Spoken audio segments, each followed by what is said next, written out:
All right, Adam Benigni and our NHL insider Paul Hamilton here at KeyBank Center. The NHL trade deadline for this 2022-23 season has come and gone. The Sabres with a number of moves, and Paul, none that would make major headlines across the National Hockey League. That was expected, but they did it. How many times have we talked about, and have I said to you, name me a forward on this team that would make an opposing defenseman sweat on a forecheck in the corners or in front of the net? They don't really have one, aside from maybe Dylan Cousins brings some of that to the table. Kevin Adams tried to address that need in dealing for Jordan Greenway from Minnesota. And Kevin Adams said, we've been bullied. Teams try to bully us on the ice. So he doesn't want goons. He wants hockey players who have some size, who can stand up for it, and that's what he got in Riley Stillman and Jordan Greenway. He got bigger, a lot bigger. And Greenway is a guy that Don Granato knows very well. Adams said Don Granato pounded his fist on the table when talking about him. Greenway is considered a guy that maybe is underachieved a little bit, but Granato is absolutely convinced, since he coached him when they were at the U.S. under-18 team, and he's absolutely convinced that he can get everything that he needs out of Greenway as a hockey player, not as a guy, as I said, not a goon, as a hockey player that can make him better. So that's why he was so passionate in wanting to get him. And Adams goes, that's all I needed to hear. That's right. I mean, and he's got a track record, Granato does. I mean, look what he's done with Tage Thompson. Mm-hmm. Moved him to center. He's one of the best players in the National Hockey League right now. Rasmus Dahlin, former first overall pick, has really come into his own now and is among the best defensemen of the National Hockey League because of how Don Granato has dealt with him and coached him. So there's reason to believe if Granato knows and sees something in this guy that he can become a player. Look, 6'6", 231. He can skate. His production has been down. Was it Bill Guerin who said he really needs, something Sometimes lit he needs under a kick him? in the pants. So, but they are getting a guy here, again, 26 years old, 2 years left on his contract with some upside. No, absolutely they are. And they had too many of the same players. You and I have talked about this many times. You can't have all small, fast players. You have to have some size to you a little bit. And that's what they needed, and they addressed that on defense and with Greenway. So I think it's something that they desperately needed on this hockey team. And they went on and got it. I had heard Greenway many times might be a possibility for the Sabres, that they might be looking into something like that. And I thought to myself, well, I could talk myself into it, and then I could talk myself out of it. Mm-hmm. But I think the thing with Granato, knowing him as well as he does. He also played with Tage Thompson, who was on that team, so he knows him very well. Remember when Tuck was with the Minnesota Wild, they both played in the AHL together, so Tuck knows him too. So there are other guys on the Sabres that do know him.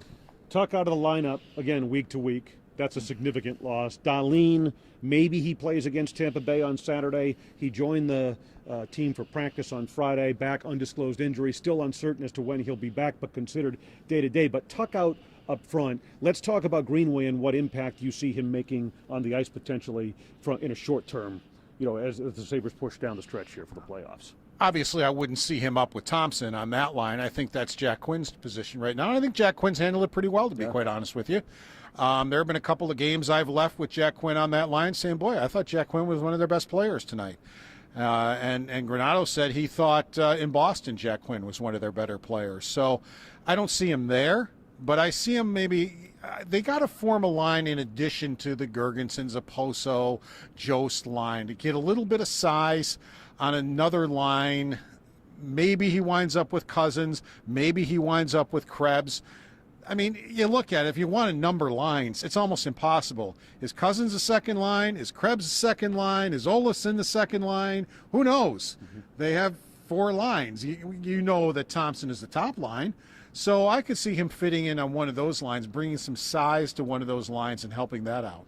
I think what was interesting, too, and what Kevin Adams would point out to you is this, and this has kind of been their mantra all along, is that they made this deal without giving up any of the young prospects that they have in the organization. They gave up a second-round pick, the one they got from Vegas. They had 3 second-rounders in this year's draft and a fourth-rounder as well in 2024. So, I mean, the haul, if you will, or the price they paid, it doesn't upset the core of what they're trying to build around, and I think that's an important factor to consider when you're talking about the place where the Sabres are right now. And along those lines, a lot of the talk tonight is about the trade that the Sabres ultimately didn't make or weren't involved in, and that is from the Coyotes, their top defenseman, Jacob Chychrun, going to the Ottawa Senators for 3 draft picks. And I know the Sabres were involved in those discussions. The price did come down. The price was initially too high for Kevyn Adams' liking, but he talked about the fact, and you asked him about this, it wasn't apples for apples in terms of value that Arizona was looking for in return. They wanted some of Buffalo's young prospects. Yeah, and I've been trying to tell people that trades aren't apples for apples. Teams that are involved in trade talks are all asked for different things. The Ottawa Senators were asked for draft picks. The Buffalo Sabres were not asked for draft picks. Everybody likes their prospects. As Kevyn Adams says, he goes, the NHL is interested in our young players. I can see why. And he also said guys like Savoy and Kulik are off the table. If that's what you want, they hang up the phone. They're not trading those 2 guys. So Arizona wanted high-end prospects from the Sabres. They didn't ask for draft picks. So when somebody says, well, why didn't the Sabres match that offer? Because it wasn't offered to them.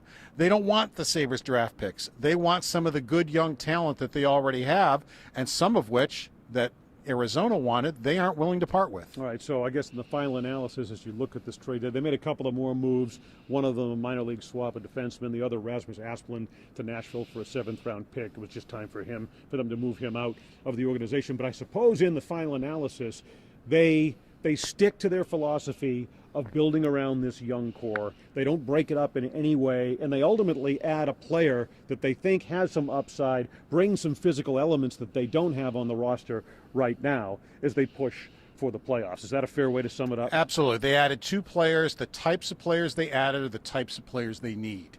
They don't need Jack Eichel. They don't need a lot of scoring.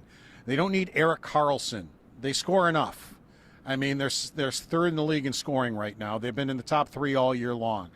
That's not what they need. They needed some bite, some grit, some penalty killing, that type of thing. Those types of players, that's what they're short on, and I think that's what they added. That's what they get. And Riley Stillman from the Vancouver Canucks on Monday, and Jordan Greenway just ahead of the NHL trade deadline at 3 o'clock on Friday from the Minnesota Wild. Much more coverage at WGRZ.com. For Paul Hamilton, I'm Adam Benigni at KeyBank Center.